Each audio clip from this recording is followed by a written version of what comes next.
дотн хоол.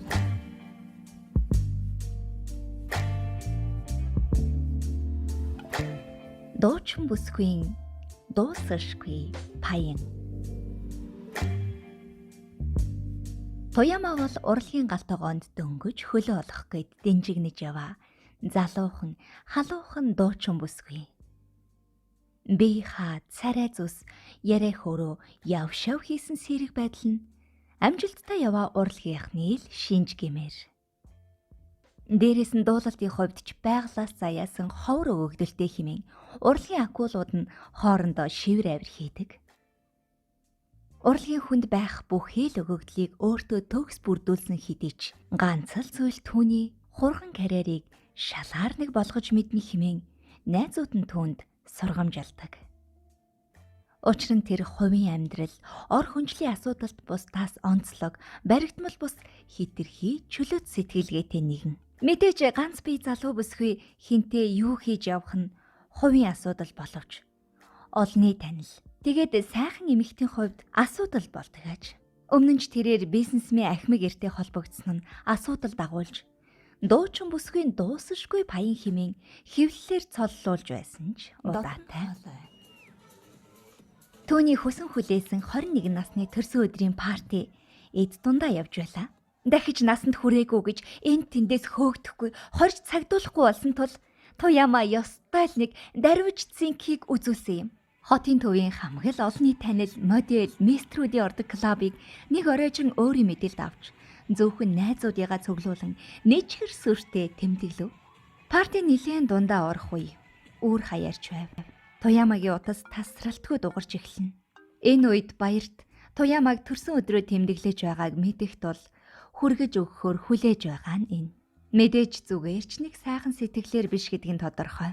Өөрийг хавтуулдаггүй. Их зантай сэхүн хин охиныг өөртөө оруулж эрхэн болохоо өөртөө батлахын хүслэн давтаж инхүү өөрийн тав хүртэл машинда хүлээн суугаан энэ. Баяртыг бизнесийнхээ андахгүй. Овооч нэр хүндтэй. Олон жил бизнес эрхэлсэн хэрэндээ давгөөч залуу. Үүнийг дагаад охид хүүхнүүд ч түүнд талтай. Баргийн аавын охиныг урдаа дөрвөн хөллүүлчихдэг баяртын мэхэнд харин энэ Тояма гих нялх ногоол орж өгөхгүй хор шар эр хүний бардам занг нь хөндөд байгаа. Ийхүү бодож суутал Тояма тэндээс найзтайгаа сугдалсан клубын гадна хаалган дээр гарч ирлээ. Баярт гэрлээ анивчуулан дохвол нилээн согтсон хоёр хааш яаш гიშгсээр хоёулаа машинд дөхөн ирлээ. Тоямагийн найз охин баяртад хандан "Тояма таныг гэрт нь хүргээд өгнө гэсэн болохоор л даатгаж байгаа юм шүү. Та гэрт нь хүргээд над руу мессеж өччихээрэй" гэд жижигхэн цүнхнээсээ нэрийн хуудас гарган баярт руу сарвав. Чухам Тояма энэ явдлаас хойш юу болсон, яаснаа огт санахгүйгээр гэртээс ирсэн юм. Тухайн үедээ овооштэй элдв асуудалгүй гэрт хүргэсэн байх шүү хэмээн баяртын үнэлгээг нэгээр нэмсэн байлаа. Уруул аман омголцсныг мэтрэн ус уухаар босвол хамаг биеийн хөшүүн хөндөрлөн өчигдэрч үнэн тасархаа балааг нь авсан л та аргагүй гэж бодно. Утсан дугруу баярт. За яасан? Гайгүй юу? Хэцүүхэн л байна. Чи юу н санаж гин үү? Юуг? За, шүнжин сайхан байж санахгүй юм шүцтэй. Юу? Лифтэнд тэгээ санаж гин үү? Мэдрэлтэй дааж тэнийг юм уу? Гэд Тояма удсаа бушуухан таслав. Шалуухаа ариун цэврийн өрөөрүүгөө ороод унтлахын цамцаа тайлж үзвэл хүүцөө хоолойн улаан ирээн нэг талд нь бүр цусын шүүртэл шуналтай гэгчин шимсэн мөр харагдана. Навш ингэхгээл өгч байгаа юм шиг хүлээгээд өжтэй гэж заналтай гэгчин шүдээ зуун. Одоо яа гэх вэ? Бошуухан эмийн сангаас жирэмснээс хамгаалах юм авч яваад өдрийн ажлаа төлөвлөе дөө. Толгойн задарч цээж нь оволцож байгаа мэтэл дээрээс нь бөксөн биеийн тэр чигтэй хөндөр. Яатахад өнөөдөр орой шин дууны бичлэгтэй байдаг. Тояма ийхүү өдрийн ажилдаа сатаарад өнөөх явдлыг ч мартаж орхиж баярт энэ хооронд хэд залгасан ч тэрнтэй дахиж холбогдохыг хүссэнгүй. Анхнаасаа л цаанаа нэг энерги муутай уулзаж уулзах хүсэл төрдггүй тийм амтантай бүр нэг оронд очихсан гэж бодхоос дотор нь муухаарч бушуухан мартахыг хүсэж байлаа. Тояма шүнжин шин дууны бичлэгтэй байсаар бараг үүрээр харж унтлаа. Нэг сэртэл нар нилээн хэвичгсэн өдрийн 3 цаг өнгөрч байна.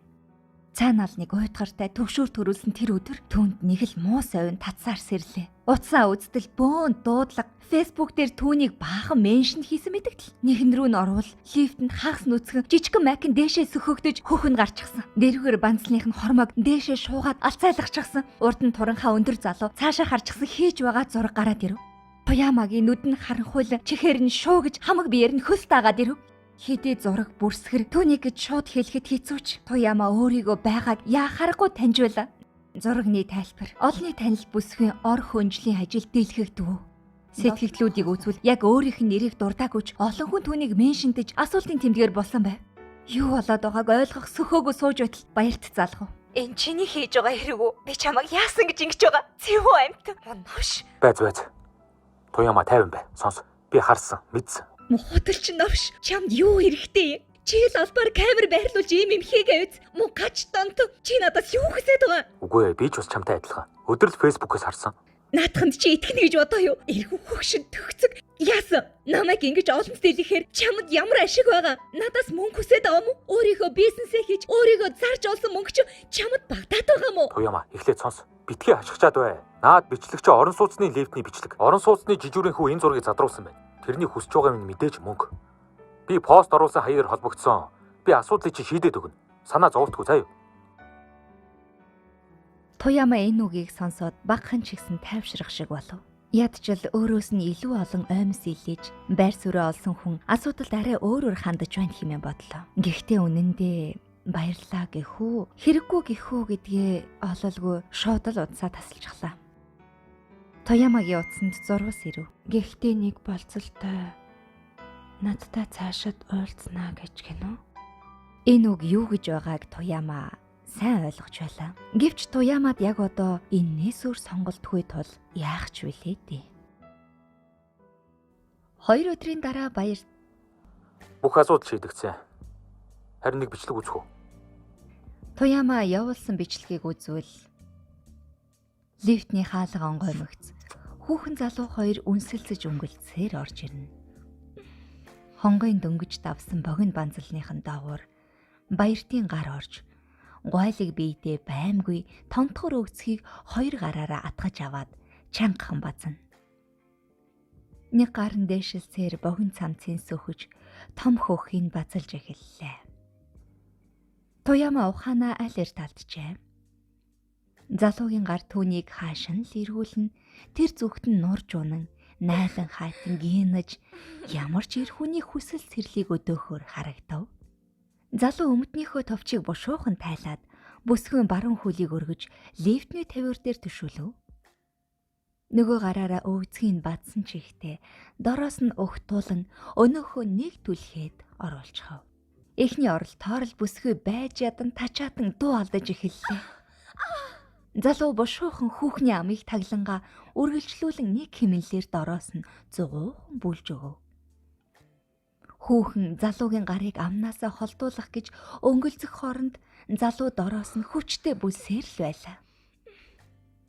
Аажмаар залуу гараа амнаас нь доошлуулан хүзүүг нь ирвэгнүүлэн чихийг үнсч хүзүү хөх бэлхүүсийг дагуулan илж таалсаар өсгөн дээр нь ирж 2 гараараа хүчтэй базалж хөдөлгөөнө хурцсгаж эхлэв.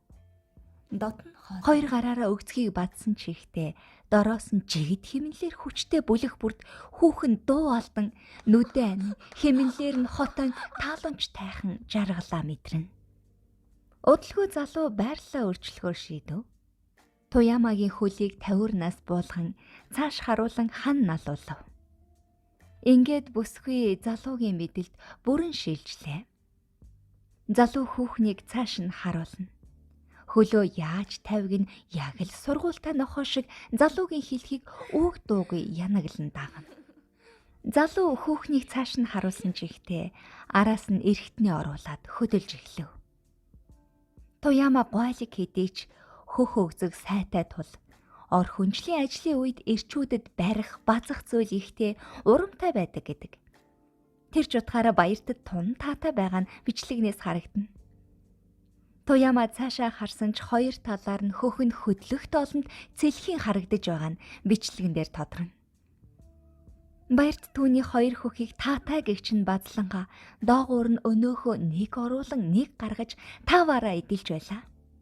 Залуу хүүхний эрүүнээс барин өөрлөгөө эргүүлэн унсгэд Тоямагийн нүд талмааран хагас инэм хийлж ухаан санаа нь алирт жаргалын манан руу хийсэн одсон гэлтэй. Нимгэн дүүч хэлбэр сайтай уруулын шуналтайг игч нь озож хилээ оруулан нааш цааш хөдөлгөн сахилгагүйд хээч мартсангүй. Баяртын хөдөлгөөн ширүүсч эхэллээ. Тоямагийн цулцхар өгзөгнөөс бацаж эрэгтний араас нь хүчтэйгээр бүлж эхлэв. Энэ үед Тоямад эвгүй байгаа бололтой. Өгзгөө холдуулах гэж оролдон гараараа баяртын гарыг түлхэж эхлэв. Залуу болох нь битгий хэл бүсгийн энэ эсэргүүцэл нь уламж таалагдав бололтой. Бүсгийн хоёр гарыг гавлах гэж байгаа мэт барин уламж хүчтэй бүлж эхлэв. Нөгөө гараараа бүсгийн өгзгийг тас алгадан хамаг ирчээрээ араас нь хийн. Бүсгийн царай цаашаа харсан тул бичлэг дээр харагдсангүй. Гэхдээ л эвгүй байгаа нь биеийн хилэмжээр нь харагдана. Баяртад энэ одоо огт хамаагүй болжээ. Тас няс хийлхэн өгцгийг нэг алгадаж нэг базалж хөх хонгыг базан хүчтэй бүлэлтийг араас нь өгсөөр эцсийн хүчтэй цохилтоо дурын шингэний хамтар хүүхний эрхтэн рүү садруулсаар дур хүсэл нь хангагдав. Ингэж баярт хүүхнийг утгаар нэдэлж аваад ханаж цадсан өнөөхөө хүүхний эрхтнээс суулан гаргав. Бүсгүй сая л нэг амарлаа гэсэн шиг лифт түшин зогссон ч залуугийн санаа амраагүй бололтой. Дараагийн байрлалдаа бэлтэн хүүхнийг хүзүүдэж урдаа суулгаад яах ихийн зургуу эрхтний аманд нь хийн хүчээр хоол ариун тулгав. Бүсгүй хэдийгээр аль хэдийн тасарч ухаан санаа нь холдон одсон ч залуугийн энэ байдал таалагдахгүй байгаа нь илт. Эрхтнийг холдуулж гаргах гэвч баярт хоёр гарын тас атхан нөгөө гараараа хүүхнийг үстэж суулгав. Аргагүй эрхэнд хүүхэн аманд орсон гантайсан эрхтнийг барин удаанаар хөхөж эхэлнэ. Залууд энэ нь таалагдаагүй бололтой. Хүүхний үснээс өгзрэн хүчтэй түлхэлт хийж хурдан хөхөхийг шаардлаа. Тасарч талмаарсан Тояма сургуультай нохошгол тэр дорн үйлдэлийг сурмаг гихчин дагна. Гараараа эрхтний лавхан атгаад хурдтай хүчтэйгээр хөхөж гарлаа. Одоо л залуу таалагдав бололтой. Баярт нүдэн анин таашаалын мананда автаж байх шиг. Нүдэн ансан чихтэй хүүхний үсийг өгзөрч нөгөө гараараа хүүзүү хоолой хөхөөр нь хэрэн тэнж тэмтэрч зогслоо. Хүүхнийг дахин хурдан хөхөхийг шаардан үсийг хүчтэй өгзөрч өдөөс нь эрхтнэрээ угтуулан хөдөлсөөр үрийн шингэний хүүхний ам руу цацруулан тавилаа. Хүүхэн шингэнийг залгихыг залхин гаргахыг гарган огж ханаалгасаар арай гэж залуугийн санааг амрав. Ингэж нэг баярт сансандаа хүрсэн шинжтэй эрхтний суулан хэсэг сэгсэрснэ. Дотооч руугаа хийн өмдөө товчлоод түргүүлээд гараад явчихав. Бичлэгийг үзэхэд Тоямад баяртын энэ байдал уламж зэвүүцлийн төрүүлж байлаа. Өөрийн нохошгол идэлчэхэд жишимчгүй хаяад гараад явж өргөлжлүүлээд бичлэгийг үзлээ. Тояма хид огж аманд орсон шингэнийг гарган хэсэг зогссноо. Цүнхнээсээ салфетыг авч нүур амаа арчив. Хичнээн ч удаан хийлгсэн юм бүү мэд. Тэрээр одоо л сэхээ орвоо гэлтэй лифтний толинд өөрийгөө харна. Майкын дээшилж бараг хоолойд нь тулчихсан. Хоёр хөхөнд гарчхаж. Банцл нь бүр дээшлээд хөхний дор ирчихсэн. Тэр хүн хооронд дотоожоо хайгаад ч олсонгүй. Лифтийг тойруулж харснаа баруун булангаас дотоочоо олон өмсч хувцас янзлаад лифтнээс гарлаа. Бичлэг ингээд л дуусчихав. Тояма лифтнээс гараад өөрөө гэрлүүгээ харьсан уу? Эсвэл баяртын араас очиж дахиад л хамаг байдгаа дэлгэн идлүүлсэн үү? Бүү мэд. Тэр явдлаас хойш Тояма баяртыг үзэж чадахгүй болсон ч аргагүй ирэхэнд хүссэн үед нь уулзаж унтаж хэвтэж зугааг нь гаргахаас аргагүй болсон юм. Баярт чухам хизээ Тоямаг хүсхээ болно. Тэр үед л тэдний харилцаа дуусах дүрмтэй. Тояма насаараа мөрөөдсөн урлагийн карьер алдснаас хэсэг зуурын ор хүнжлийн хамсаатантай болсон нь дээр гэж үзсэн нь энэ юм. Тэрээр одоо ч баярттай холбоотой. Харин баяртын ачаар хар бараан сенсацаа дарж эерэг PR болгосноор одоо ч урлагийн гал тогоонд амжилттай яваа залуу дуучдын тоонд зүй ёсоор багтаж яваа. Гэхдээ Тояма гих дуучин бүсгүй дуусахгүй баян одоо ч үргэлжлээсээр л яваа.